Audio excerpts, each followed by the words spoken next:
దుఃఖం ఎలా ఉండబోతుంది? మన జీవితం ప్రారంభం ఇంత గొప్పగా ఉంది, ఒక వస్తువు ప్రారంభం గొప్పగా ఉన్నట్టుగా మరి జీవితం ముగింపు ఎలా ఉండబోతుందో తెలుస్తా.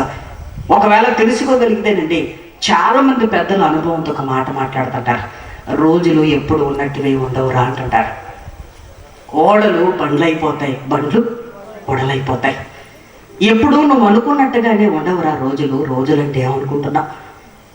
ఈ రోజు ఎవరి అవసరత నీకు లేకపోవచ్చు, కానీ ఏదో ఒక రోజు అందరి అవసరత నీకు ఉండకుండా పోదని కాలాన్ని ఎరిగిన పెద్దవారు ఆ మాట అంటుంటారు. దేవుడు కూడానండి వారికంటే ముందు చెప్పిన మాట నిజమైన సత్యం అదే. పరిస్థితులు ఎలా మారిపోతాయో మనం ఆలోచించగలిగితే, క్రీస్తుకు పూర్వం ఊజు దేశంలో అధికారిగా, న్యాయాధిపతిగా, గొప్పవాడుగా ఉండేవాడండి. ఆయన ఎవరో కాదు, యోబు.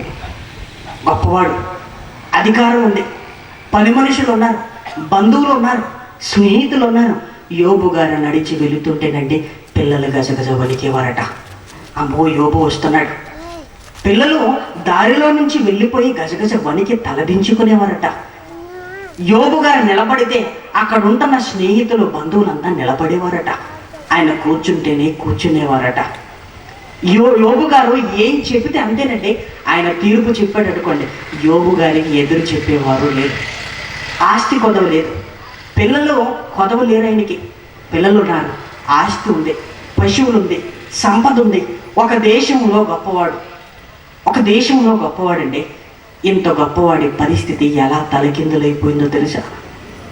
ఇంత గొప్పగా ఉన్నాడు కదా భూమి మీద, ఇంత గొప్పగా ఉన్నవాడి పరిస్థితి, యోబు గారి పరిస్థితి, ఆయన ముగింపు దశలో మనం ఆలోచించగలిగితేనండి, దేవుడు చెప్పిన ప్రయాసము, ఆయాసము, దుఃఖము ప్రతి మనిషికి జ్ఞాపకం రావాలి. అందుకే యోబు జీవితాన్ని రాశాడు. ఎప్పుడు మానవ జీవితం మీరు అనుకున్నట్టుగానే ఉండదండి. ఎందుకు అనుకుంటున్నారు? పదే పదే మీరు ఆలోచించినట్టు జరుగుతుంది అనుకుంటున్నారా?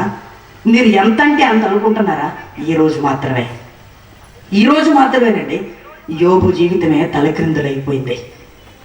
పిల్లలు వణికిపోయారు, బంధువులు యోబంటే గౌరవం. ఆ దేశంలో యోబు గారి గురించి గొప్పగా చెప్పుకునేవారండి. అలాంటి యోబు గారి జీవితం తలకిందులైపోయిందండి. ఎలా మారిపోయిందో చూస్తారా? యోబు గ్రంథం 19వ అధ్యాయము, యోబు గ్రంథం 19వ అధ్యాయము 14వ వచనం. యోబు గ్రంథం 19వ అధ్యాయము 14వ వచనం నుండి, నా బంధువులు నా యొద్దకు రాకయున్నారు, నా ప్రాణ స్నేహితులు నన్ను మర్చిపోయి ఉన్నారు. యోబు గారు మాట్లాడుతున్న మాటలేనండి ఇది. యోబు గారు మాట్లాడుతున్న మాటలే. ఏం జరిగిందంటారా? దేవుడు పరీక్షించాలనుకున్నాడు యోబుని. దేవుడు పరీక్షించాలనుకున్నాడు. సాతానుడు వెళ్ళాడు. నా సేవకుడైన యోబు సంగతి నువ్వు ఆలోచించితివా? బాగా ఆలోచించాడు. భూమి మీద యోబు సంగతే కాదు, మనుషుల మనస్తత్వాన్ని నేను పరిశీలన చేసి నీ దగ్గరికి వచ్చాను. ఎందుకు నువ్వంటే భయభక్తులు కలిగి ఉన్నారంటే, నువ్వు అన్నీ ఇస్తావు. విచిత్రం ఏంటంటే వాళ్ళు నీకేమి ఇవ్వరు, అయినా నువ్వు అన్నీ ఇస్తావు. ఇదే వాళ్ళకి చాలా అలసుగా ఉంది.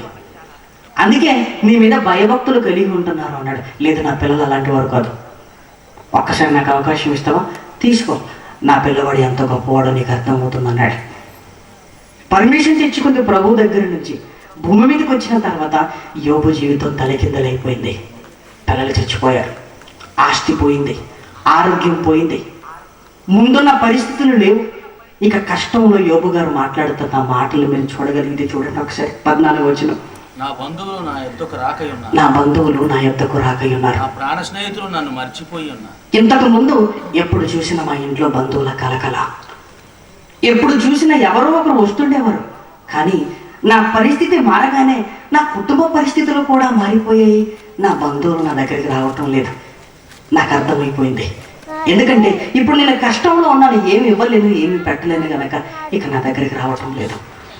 కొన్ని బంధువులు, ఈ శరీర సంబంధాలు కనుక వాళ్ళు రాకపోయినా పర్వాలేదు, నేను బ్రతికున్నప్పుడు నేను ప్రాణానికి ప్రాణం అని చెప్పుకునే స్నేహితులు నాకున్నారు. వాళ్ళు నాతో చెప్పిన మాటలు ఇప్పుడు నాకు జ్ఞాపకం వస్తున్నాయి. అరే, నీ ప్రాణానికి నా ప్రాణం అడ్డురా అన్నారు.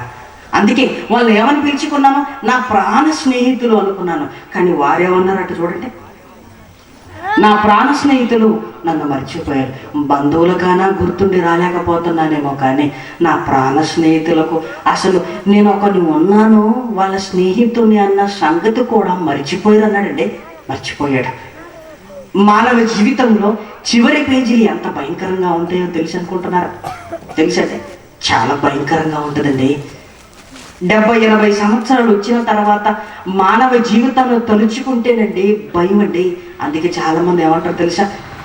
పెద్దవాళ్ళు ఏం కోరుకుంటారంటే, మేము మంచాల పడకముడిపై చావాలని కోరుకుంటారండి వాళ్ళు. ఎందుకు? మేము మంచం ఎక్కిన తర్వాత మాకు సేవ చేయటానికి మీరు అసహించుకొని, మీరు బాధపడి, ఆ బాధ మాకు రాకూడదురా, మేము ముందుగానే వెళ్ళిపోవాలి అనుకుంటారండి పెద్దలు. యోబు గారి పరిస్థితి చూసారా? అంతకుముందు బంధువులతో ఇల్లు నిండిపోయింది, ప్రాణ స్నేహితుల మాటలతో ప్రాణం దెబ్బరిల్లింది. కష్టం రాగానే ఎవరు రావటం లేదండి.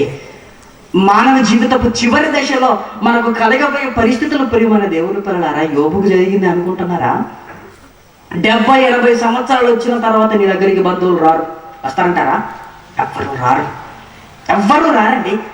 హాస్పిటల్లో మూలుగాలి, ఎవరో నెలకు ఒక రోజు వస్తారు, బాగున్నావన్న మాట చెప్పి వెళ్ళిపోవడానికి మాత్రమే నీ దగ్గర ఎవ్వరు ఉండరు. ఒక్కసారి చూడండి, హాస్పిటల్లోకి వెళ్ళి వృద్ధులను హాస్పిటల్లో వదిలేసి వాళ్ళ పనుల్లో వాళ్ళు ఉంటారండి. బంధువులంతా కూడా గవర్నమెంట్ని ఎక్కడికి పంపించాలో వీళ్ళకి తెలియక ఆ ట్రీట్మెంట్ పేరుతో అక్కడే ఉంటారు. గవర్నమెంట్ ఇచ్చే బ్రెడ్ తింటారు, గుడ్డు తింటారు, ఆ బ్రెడ్ మీద అలానే పడుకుంటారు. ఎవరున్నారంటే ఎవరు లేరండి. మాకెవరూ లేరు.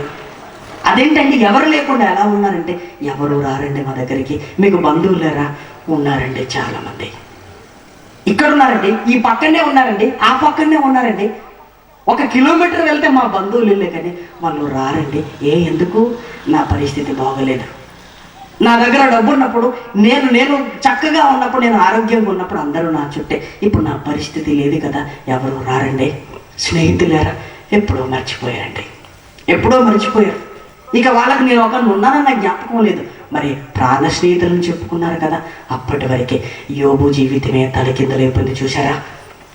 సరదాగా ప్రారంభమైన జీవితం ఎంత సీరియస్గా మారబోతుందో, చక్కగా బ్రతికిన యోబు జీవితం ఎంత భయంకరంగా మారబోతుందో మనం చూడగలిగితేనండి. ప్రతి జీవితం వెనకాల ముగింపు సీరియస్గా ఉండబోతుంది.